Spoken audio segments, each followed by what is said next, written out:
ان برے عقیدے والوں سے آقا فرماتے تم ان کو سلام نہ کرو، ولا تسلموہم، ان کو سلام مت کرو، ولا تصافحوہم، ان سے مصافحہ بھی مت کرو، ولا تجالسوہم، ان کی صحبت میں بھی نہ بیٹھو، ولا تآکلوہم، ان کے ساتھ نہ کھاؤ، ولا تشاربوہم، نہ ان کے ساتھ پانی پیو، ولا تناکحوہم، نہ ان کے ساتھ نکاح کا رشتہ کرو۔ یہ سب حدیث کے اندر موجود ہے، اپنے باپ کے گھر کی بات نہیں بول رہا ہوں۔ مجیب علی قاضی رضوی جو بول رہا حدیث رسول سنا رہا ہے آپ کو، ہے کوئی مائی کا لاگ جو میرے بیان کو چیلنج کر دے، آؤ ہم آپ کو دکھاتے ہیں حدیث رسول میں کیا کیا لکھا ہے۔ پھر آقا نے آگے ارشاد فرمایا یہ بد عقیدہ بد مذہب اگر بیمار پڑ جائے تو ان کی بیمارداری کرنے نہ جاؤ، اور اگر یہ وہابی بد عقیدہ مر جائیں تو ان کے جنازے میں شرکت مت کرو۔ یہ سب حدیث کے اندر موجود ہے، یہ بریلویوں کی بات نہیں ہے، یہ نظامیوں کی بات نہیں ہے، یہ تو سرکار مدینہ کی بات ہے۔ ایمان والو، اب تمہارا ایمان، تمہارا عقیدہ نبی کے متعلق یہ ہونا چاہیے، نبی نے جو فرما دیا اس پر ہمارا سر خم ہو، ہماری جان اس پر قربان ہو، یہ جذبہ ہر مسلمان کے سینے میں ہونا چاہیے۔ لیکن یہاں حیدرآباد میں اس مزاج کے ہم لوگ نہیں ہیں کہ اتنی مطلب ان سے دوری اختیار کر لیں، ملیں گے تو جھک کے سلام بھی کر لیں گے، مصافحہ بھی کر لیں گے، عید کا دن آیا تو گلے بھی مل لیں گے، کیا کرنا بھائی، پڑوس میں نہیں ملے تو کیا سمجھتا ہے کہ پڑوسی ہے۔ ارے میاں، اللہ اور اس کے رسول کو راضی کرنے کی کوشش کرو، اللہ اور اللہ کے رسول کو راضی کرو، اس کی رضا میں کائنات کی رضا ہے، اس کی رضا اگر نصیب ہو جائے گی تو کائنات کا ذرہ ذرہ تم سے راضی ہو جائے گا، اور اگر وہ اللہ اور اس کے رسول تم سے ناراض ہو جائیں گے تو تم ان وہابیوں کو، دیوبندیوں کو، تبلیغیوں کو، اہل حدیثوں کو خوش کر کے اللہ رسول کو راضی نہیں کر سکتے۔ ہاں، یہ دنیا والے تو خوش ہو جائیں گے لیکن اللہ رسول تم سے راضی نہیں ہوں گے۔ ان کی رضا کی ہمیں ضرورت نہیں ہے، ہمیں تو رضائے رسول چاہیے، ہمیں رضائے الہی چاہیے، اور رضائے رسول اور رضائے الہی کا پتہ چلتا ہے امام احمد رضا کی تعلیمات۔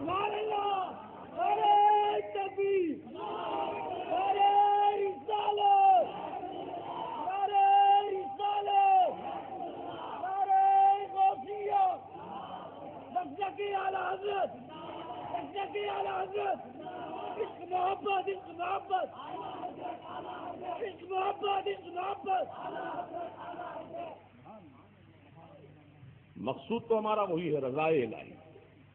رضائے الہی ملتی ہے رضائے رسول سے، جس بندے سے رسول راضی اس سے اللہ راضی۔ اب رضائے رسول کا پتہ ملتا ہے امام احمد رضا کی تعلیمات سے، جن کو ہم مسلک اعلیٰ حضرت کے نام سے جانتے ہیں۔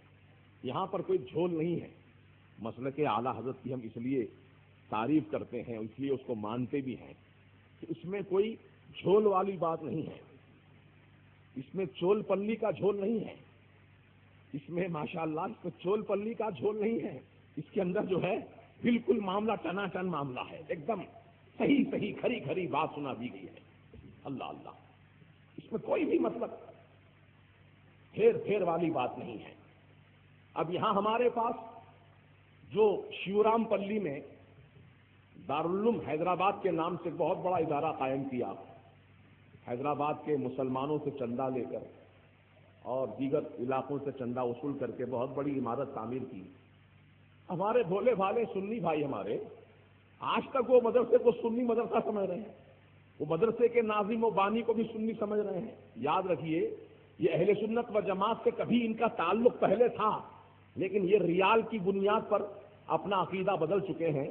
اب ان کے مدرسے میں پوری دیوبند کی تعلیم ہوتی ہے، رات دن اشرف علی تھانوی کا وہاں تذکرہ چلتا ہے، رات دن وہاں خلیل احمد تنبیٹوی کی تذکرے چلتے ہیں، رات دن وہاں قاسم نانوتوی کی بات ہوتی ہے۔ وہی قاسم نانوتوی جس نے ہمارے نبی کے تعلق سے لکھا کہ ہمارے نبی خاتم النبیین بایمانہ، کہ اگر آپ کے بعد بھی کوئی نیا نبی آ جائے تو فرق نہیں پڑے گا۔ یہ قاسم نانوتوی کے الفاظ ہیں جو دیوبند کے بانی کے اپنی کتاب میں اس نے لکھا ہے، تحذیر الناس کتاب کا نام، تحذیر الناس۔ یاد رکھیے، پورے پروف کے ساتھ بول رہا ہوں، کوئی مائی کا لال اس کو جھٹلا نہیں سکتا۔ ہمارے علماء نے اور دیگر اداروں نے باضابطہ اعلان کیا کہ کوئی ہمارے حوالے کو غلط ثابت کر دے تو اسے اتنا انعام دیا جائے گا کہ اس کو جو ہے اٹھانا مشکل ہو جائے گا۔ اللہ اکبر۔ لیکن آج تک کوئی اللہ کا بندہ غلط ثابت نہیں کر سکا. مطلب یہ کہ سب باتیں ہماری صحیح ہیں, تبھی تو یہ لوگ غلط ثابت نہیں کر پائے ہیں, ورنہ کب یہ خاموش بیٹھتے ہیں؟ کب خاموش بیٹھتے ہیں لوگ؟ اگر ہم اس طرح ڈنکے کی چوٹ جو ان کے حقائق بیان کرتے ہیں عوام کے سامنے اسٹیج پر, تو یہ کیا خاموش بیٹھیں گے اگر غلط بات ہم بولیں گے؟ نہیں, بلکہ کھڑے ہو جائیں گے اور ہماری بات کو غلط ثابت کر کے دکھا دیں گے. الحمدللہ ہم نے آج تک ڈنکے کی چوٹ ان کی تمام غلطیوں کو آشکارا کیا, لیکن آج تک ہماری اس بیان کی ہوئی باتوں کو غلط نہیں ثابت کر سکا. الحمدللہ ہم جو بیان کرتے ہیں حقائق کی بنیاد پر بیان کرتے ہیں.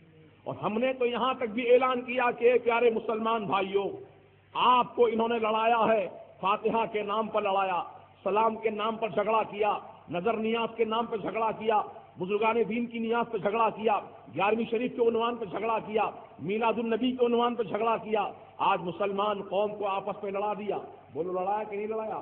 ایک دوسرے کے خلاف ہم ہو گئے, ایک دوسرے سے نفرت کرنے لگے. ایک محلے میں رہتے ہیں لیکن ہم ایک دوسرے کی صورت نہیں دیکھتے ہیں, کیونکہ وہ نبی کی تعظیم سے انکار کرتا ہے. ہم نبی کی تعظیم کرنے والے ہیں. وہ نبی کو سلام نہیں کرتا ہے, ہم نبی کو سلام کرتے ہیں. ہم فاتحہ پڑھتے ہیں, ثواب نبی کو پہنچاتے ہیں. ہم فاتحہ پڑھتے ہیں, ثواب غوث پاک کو پہنچاتے ہیں. ہم فاتحہ پڑھتے ہیں, بزرگان دین کو اس کا ثواب پہنچاتے ہیں. لیکن یہ ثواب پہنچانے کے لائق, یہ ثواب پہنچانے کا قائل نہیں ہے, یہ سلام کا قائل نہیں ہے. ہم نبی کو علم غیب والا مانتے ہیں, یہ نبی کو علم غیب والا نہیں مانتا ہے. ہم نبی کو مختار مانتے ہیں, یہ نبی کو مجبور مانتا ہے. ہم نبی کو حیات النبی مانتے ہیں کہ ہمارا نبی اپنی قبر انور میں زندہ ہے, لیکن یہ وہابی عقیدہ کہتا ہے کہ نبی تو مر کے مٹی میں مل گئے, معاذ اللہ ان کی ہڈی بھی بچی بھی نہیں, معاذ اللہ. یہ یہودوں کا عقیدہ ہے. لیکن عقیدہ ہمارا اہل سنت و جماعت کا یہ ہے, قرآن حدیث کی روشنی میں ہمارا عقیدہ ہے کہ نبی ہمارے زندہ ہے. بولو نبی ہمارے زندہ ہے. اب سنو, روایت سن لو, ایمان تازہ ہو جائے گا.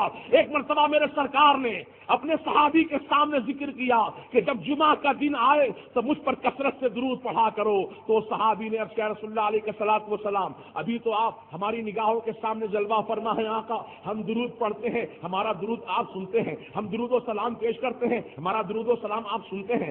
آقا جب آپ پردہ فرما جائیں گے, آپ دنیا سے گزر جائیں گے, آپ وصال فرما جائیں گے, تو کیا آپ کے وصال ہونے کے بعد بھی ہم درود اس طرح پڑھتے رہیں, ہم سلام پڑھتے رہیں, تو ہمارے درود و سلام سے کیا واقف ہوں گے کہ ہمارا درود و سلام آپ کو سنائی دے گا, کہ ہمارا درود و سلام آپ کو پہنچے گا, قبر میں جانے کے بعد بھی ہمارا درود و سلام آپ کو پہنچے گا؟ تو اب نبی نے کیا جواب دیا سنو, حدیث کے الفاظ کیا ہیں. میرے آقا فرماتے ہیں, ان اللہ تعالی حرمت علی الارض ان تاکل اجساد الانبیاء فنبی اللہ حی ویرزق.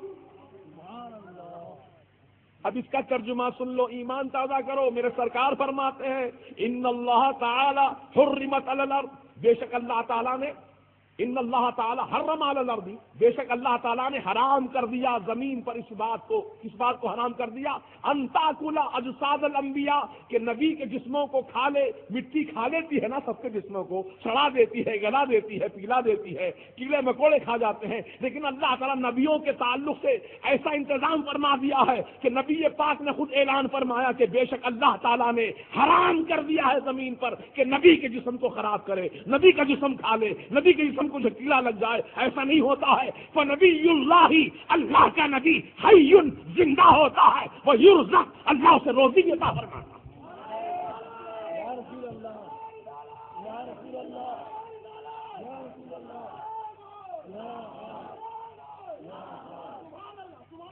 ہم اہل سنت و جماعت نبی کو زندہ مانتے ہیں, اور یہ وہابی عقیدہ اہل حدیث جو ہے جماعت اسلامی تبلیغی جماعت, نبی کو مردہ مانتے ہیں. تو مردہ ماننے والوں کا عقیدہ اور ہے, زندہ ماننے والوں کا عقیدہ اور ہے. ہمارا ان کا کوئی تعلق نہیں ہو سکتا. ہم یہی چاہتے ہیں کہ اپنے اندر وہ مزاج پیدا کرو پیارے, ایمان کی بنیاد پر, اسلام کی بنیاد پر, عقیدے کی بنیاد پر اب مستحکم ہو جاؤ. اور یہ صلح کلیت والا معاملہ, مسلک رکابیہ والا معاملہ چھوڑ دو. میں اس کو مسلک رکابیہ کہتا ہوں. جدھر پلیٹ کھانے کا معاملہ ہو, پینے کا معاملہ ہو, ادھر کی گانا شروع کر دیا آدمی. اس کا نام مسلک رکابیہ ہے. ہاں, وہ چھوڑنا پڑے گا. ہمیں ضرورت نہیں ہے, ہم بھوکے مر جائیں گے لیکن وہابیوں کا کھانا نہیں کھائیں گے. بولو انشاءاللہ, بولو بھائی.